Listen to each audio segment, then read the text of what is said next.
Hello friends, कैसे हो आप सब। Welcome to our channel. आज की क्लास हम बिल्कुल नए टॉपिक के साथ स्टार्ट करने वाले हैं जिसका नाम है perimeter and area. 7th class में इस चैप्टर का नाम पेरीमीटर एंड एरिया है और 8th क्लास में इसी का थोड़ा सा एडवांस जो पोर्शन दे रखा है उसका नाम है मेंसुरेशन। तो बेसिकली सबसे पहले हमें ये पता होना चाहिए कि पेरीमीटर एंड एरिया है क्या। तो आपको ध्यान होगा 6th में भी हमने स्टडी किया था इस टॉपिक को। पेरीमीटर होता क्या है पहले देखें, लिख लेते हैं। आज का जो टॉपिक है दैट इज मेंसुरेशन, ओके। और इसको हमने पेरीमीटर एंड एरिया के नाम से भी पढ़ा है, ठीक है। तो सबसे पहले हम बात करते हैं पेरीमीटर होता क्या है और एरिया क्या होता है। तो पेरीमीटर क्या होता है? Perimeter is sum of length of all sides of a closed figure, ठीक है। अब यहाँ पर साइड्स की जगह अगर सर्कल होगा तो अब हम साइड्स नहीं यूज़ कर सकेंगे, है ना। सर्कल में तो साइड होती नहीं है, तो हम लिखेंगे sum of length of all boundaries, जितनी भी बाउंड्री है किसी भी फिगर की, बट क्लोज्ड फिगर होना कंपलसरी है, ठीक है। जैसे हमने एक रेक्टेंगल ले लिया, रेक्टेंगल तो ध्यान है ना क्या होता है। अब रेक्टेंगल का जो पेरीमीटर अगर हम बनाएंगे तो sum of length of all sides, तो 4 साइड्स हैं, तो AB plus BC plus CD plus DA, तो जो भी इनकी मेजरमेंट होगी वो हमारा पेरीमीटर होगा। और इन द सेम मैनर हम पढ़ के आए हैं सर्कल में जो ये बाउंड्री की लेंथ है ना, ये जो लेंथ है इसका जो सम आएगा दैट इज पेरीमीटर, ओके। अब उसके बाद टॉपिक है हमारा एरिया। एरिया क्या होता है? एरिया होता है space enclosed bye a closed figure, okay. क्या होता है? Space enclosed bye a close figure. तो अगर हम इसी रेक्टेंगल की बात करें तो जो जितना स्पेस इस रेक्टेंगल ने ऑक्यूपाई किया है इनर वाला, दैट इज कॉल्ड एरिया, ठीक है। सर्कल में भी जो इनर पोर्शन है दैट इज एरिया, क्लियर। अब हमारे पास जो फिगर्स हैं वो 2 तरीके की है, एक है 2D फिगर और एक है 3D फिगर। क्या होता है 2D figure? 2D figures are those which have only 2 dimensions, okay, and 3D figures which have 3 dimensions. What do you mean by the word dimensions? 7th वालों को थोड़ा सा समझने की बात है, 8th वाले तो बहुत अब माहिर हो गए हैं इस चीज़ में, है ना। डायमेंशन मतलब जिसमें हमें लेंथ और ब्रेथ दे रखा हो, सिर्फ 2 डायमेंशंस दे रखी हो, जिसे हम प्लेन फिगर्स के नाम से भी जानते हैं। देखिए, सबसे पहले हम बात करते हैं 2D फिगर्स की और 3D फिगर्स की, क्योंकि फिगर्स में डिफरेंस होना बहुत ज़रूरी है। 2D फिगर्स जिसमें 2 डायमेंशंस हैं, दैट इज़ हम जो अपने लेवल पर पढ़ते हैं लेंथ और ब्रेथ, और 3D डायमेंशन में लेंथ भी है, ब्रेथ भी है और हाइट भी है, क्लियर। ये चीज़ें आपको पता होनी चाहिए। 2D figures are also known as plane figures and 3D figures are also known as solid figures, ठीक है। सॉलिड हो जाती हैं। जैसे ये रूम की बात करूँ तो ये क्या है? सॉलिड है, इसमें लेंथ भी है, ये हमारी लेंथ भी है, ऐसे ब्रेथ भी है और हाइट भी है, तो ये हमारी रूम जो है वो 3D फिगर हो जाएगा। अब इसके एग्जाम्पल्स जो हम पढ़ते हैं, देखो 2D फिगर्स में सबसे पहले हम पढ़ के आए हैं रेक्टेंगल, हम पढ़ के आए हैं, ठीक है, ओके। 2D फिगर्स में सबसे पहले हम पढ़ के आए हैं रेक्टेंगल, फिर हम पढ़ के आए हैं स्क्वायर। क्या होता है rectangle? Rectangle is a figure, parallelogram you can also say, जिसमें कि ऑपोजिट साइड इक्वल होती हैं और सारे एंगल्स जो होते हैं वो 90 डिग्री के होते हैं। स्क्वायर में क्या होता है? All sides are equal. Third figure जो हम देख के आए हैं, ठीक है, या अगर 7th क्लास में इंट्रोड्यूस हो रही है तो that is parallelogram, okay. Parallelogram को सिंपली हम इस तरीके से भी लिख लेते हैं क्योंकि बड़ी हो जाती है स्पेलिंग, ठीक है। नेक्स्ट जो फिगर हम देख के आए हैं that is 2D figure, that is triangle, okay. अब ट्राइंगल और एक और फिगर हम देख के आए हैं दैट इज सर्कल, ओके। ये हमारा सर्कल, ये सारी फिगर्स जो है हम स्टडी करके आए हैं। 6th में भी हमने स्टडी की थी। हो सकता है 6th में कुछ बुक्स में पैरेललोग्राम नहीं हो, ठीक है, लेकिन आपको समझना पड़ेगा पैरेललोग्राम। और इसके अलावा 8th क्लास में एक नई फिगर इंट्रोड्यूस हो रही है दैट इज ट्रेपीजियम। अब मेरा ये मानना है कि अगर हम 7th में हैं और 8th में कोई चीज़ ऐसी है जो कि दोनों में ही कॉमन है, तो क्यों ना हम ऐसी चीज़ पढ़ें जो एडवांस हो, राइट। तो नेक्स्ट जो इन सब के बाद हमारी 2D फिगर आएगी दैट इज ट्रेपीजियम, ठीक है। इसको 3D को थोड़ा सा साइड कर देते हैं। देखिए 3D 2D फिगर में नंबर 6 जो है दैट इज ट्रेपीजियम। अब ये ट्रेपीजियम क्या होता है हमें ये पता होना चाहिए। रेक्टेंगल हमें पता है क्या होता है। रेक्टेंगल इज अ फिगर जिसमें सारे ऑपोजिट साइड्स इक्वल हैं और पैरेललोग्राम भी है। अगर किसी को क्वाड्रिलेटरल वाला पोर्शन सीखना है कि बेसिक क्या होते हैं तो क्वाड्रिलेटरल वाला वीडियो आप देखें। यहाँ पर हम डायरेक्टली पेरीमीटर और एरिया के कॉन्सेप्ट पर ही आएंगे, क्योंकि अगर इस बेसिक कंसेप्ट को हम रिवाइज करने जाएंगे तो it will be too long. Trapezium की बात करते हैं। ट्रेपीजियम क्या होता है? देखो ट्रेपीजियम एक ऐसा क्वाड्रिलेटरल है ना, a type of quadrilateral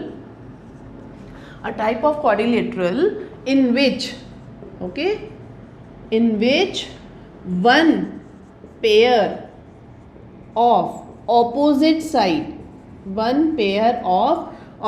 side is parallel, okay. क्या समझ आया कि ट्रेपीजियम एक ऐसा फिगर है जिसमें एक पेयर ऑपोजिट साइड का एक पेयर पैरेलल होता है, दूसरा पैरेलल नहीं होगा। दूसरा पैरेलल होते ही वो पैरेललोग्राम की कैटेगरी में आ जाएगा। अगर हमने मान लिया ये लाइन सिंपल स्ट्रेट है, ठीक है, ये दोनों लाइंस पैरेलल हैं और ये इस तरीके से अगर हमने कोई फिगर बनाया तो ये हमारा क्या कहलाएगा? Parallelogram in which AD is parallel to BC. AD is parallel to BC. एक पेयर पैरेलल है, ये दोनों पैरेलल नहीं है, ठीक है। ये इस तरीके से भी हो सकता है। ये कोई ज़रूरी नहीं है कि आपका हॉरिजॉन्टल वाली लाइंस पैरेलल हो, वर्टिकल लाइंस भी पैरेलल हो सकती हैं और ये कुछ इस तरीके से भी फिगर हम बना सकते हैं। ये भी पैरेललोग्राम है, सॉरी ट्रेपीजियम है और ये भी ट्रेपीजियम है। ये इसी का ही रोटेट हमने कर दिया, तो इसमें ये दोनों पैरेलल साइड्स हैं और ये नॉन पैरेलल साइड्स हैं। क्लियर?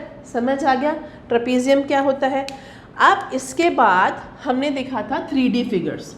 3D फिगर्स हमारा जो टॉपिक है वो 8th क्लास में है, 7th क्लास में नहीं है। फिलहाल हम सिर्फ फिगर की बात कर रहे हैं तो फिगर्स बता देते हैं। 3D फिगर्स कौन कौन सी हैं? 3D फिगर्स हैं क्यूब, क्यूबॉइड, ओके, सिलेंडर और बहुत सारी होती हैं। 8th क्लास में हमें ये 3 ही फिगर्स पढ़ाई गई हैं। इसके बाद और आपकी कोन हो सकता है, स्फीयर हो सकता है, हेमिस्फीयर हो सकता है। अब आप देखें क्या हो रहा है। बेसिक कंसेप्ट वही है पेरीमीटर और एरिया का, लेकिन क्लास के अकॉर्डिंग हमारा लेवल बढ़ता जा रहा है। 7th क्लास में हमने सिर्फ ये 5 फिगर्स देखे, ठीक है। 8th क्लास में हमारा 2D फिगर्स में ट्रेपीजियम ऐड हुआ और 3D फिगर्स में ये 3 फिगर्स क्यूब, क्यूबॉइड और सिलेंडर ऐड हो गए। और 9th क्लास में जाते ही हमारे कोन, स्फीयर और हेमिस्फीयर हो जाएंगे। और 10th क्लास में, ठीक है, 10th क्लास में इन सब में एक और फिगर ऐड हो जाएगा दैट इज फ्रस्टम।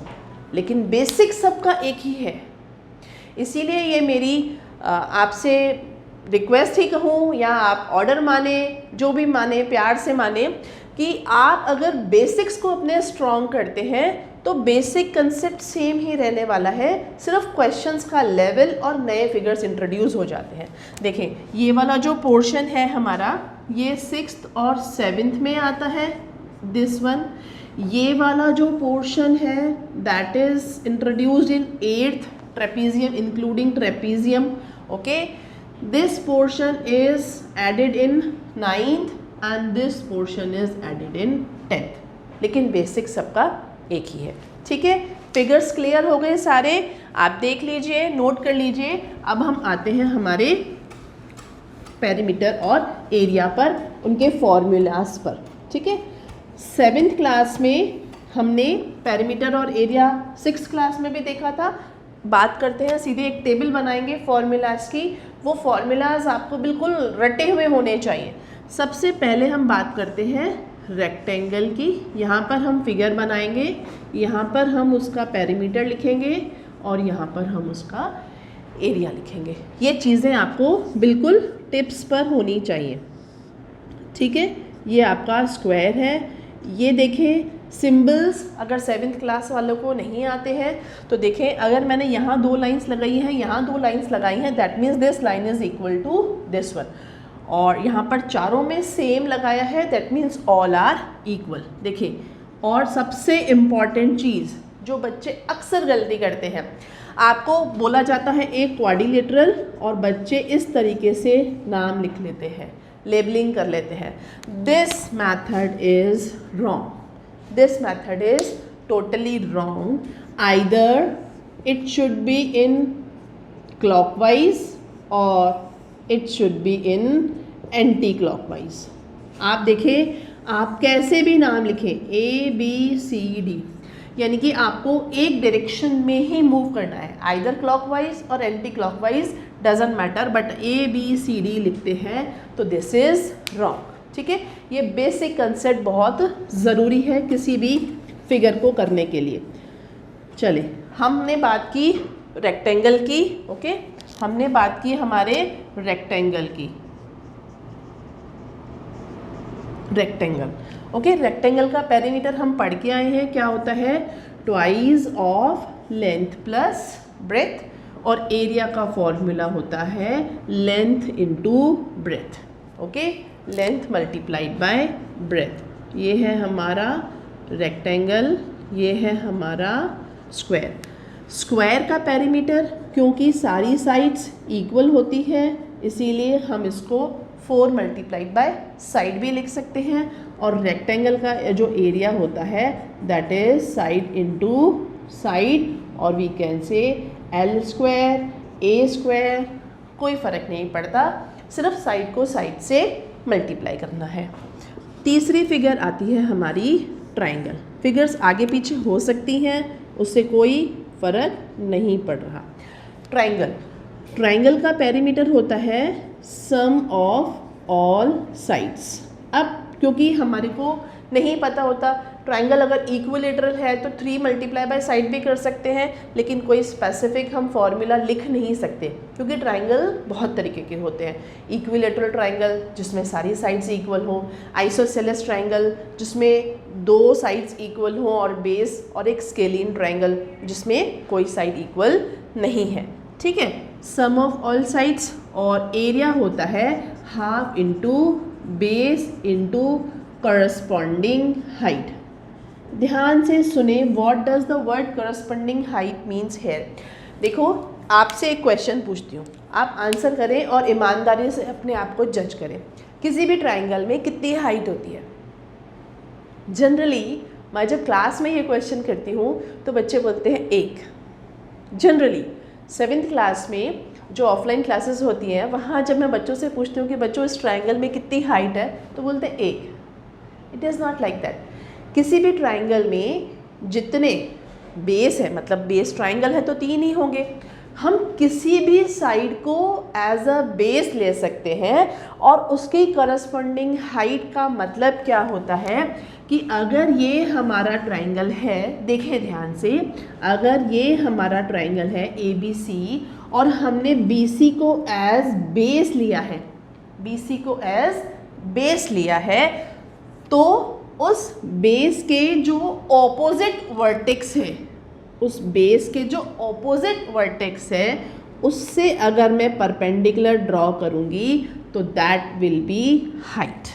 ओके, और अगर इसी सेम केस में डिफरेंट कलर का मार्कर, कोई बात नहीं, ध्यान से समझ लें आप। अगर मैंने AB को बेस लिया तो ये ऑपोजिट वर्टेक्स से जब मैं परपेंडिकुलर ड्रॉ करूँगी तो ये हाइट होगी, और अगर मैं AC को बेस लूँगी तो ये मेरी हाइट होगी। What does the word corresponding height means? कि जो भी हमने बेस लिया है उसके ऑपोजिट वर्टेक्स से परपेंडिकुलर लाइन वो हमारी हाइट होती है। देखिए ध्यान से, बहुत इंपॉर्टेंट चीज़ है ये। हाइट क्या होता है? द परपेंडिकुलर, सिंबल पता है ना, ये परपेंडिकुलर का सिंबल है। The perpendicular distance from a vertex to opposite side. अब ये किसी भी फिगर में काम आ सकती है। अब जैसे बात करें, अगर हम पैरेललोग्राम की बात करते हैं, ठीक है। अब अगर पैरेललोग्राम में मैंने इसको बेस लिया है, थोड़ा सा ये पैरेललोग्राम की शीट, अगर मैंने इसको एज अ बेस लिया है तो इस ऑपोजिट वर्टेक्स से, एक वर्टेक्स से जब मैं इसके ऑपोजिट इस तरीके से लाइन बनाऊंगी तो ये मेरी हाइट होगी। और अगर इसी पैरेललोग्राम में मैंने इसको बेस लिया है तो इसके ऑपोजिट वर्टेक्स से जो परपेंडिकुलर लाइन वो बाहर भी जा सकती है, डिपेंड्स ऑन द फिगर, ठीक है, और अंदर भी बन सकती है इस तरीके से।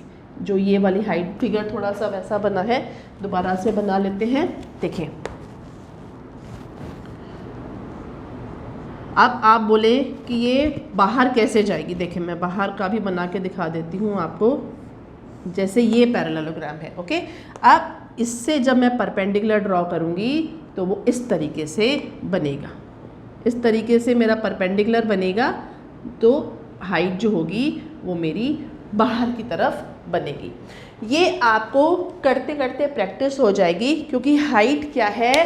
परपेंडिकुलर डिस्टेंस है एक वर्टेक्स से, किसी भी फिगर की एक वर्टेक्स से उसके ऑपोजिट बेस पर अगर हम परपेंडिकुलर ड्रॉ करते हैं तो that is height. Okay, clear? चले, तो ट्राइंगल का फॉर्मूला क्या हो गया?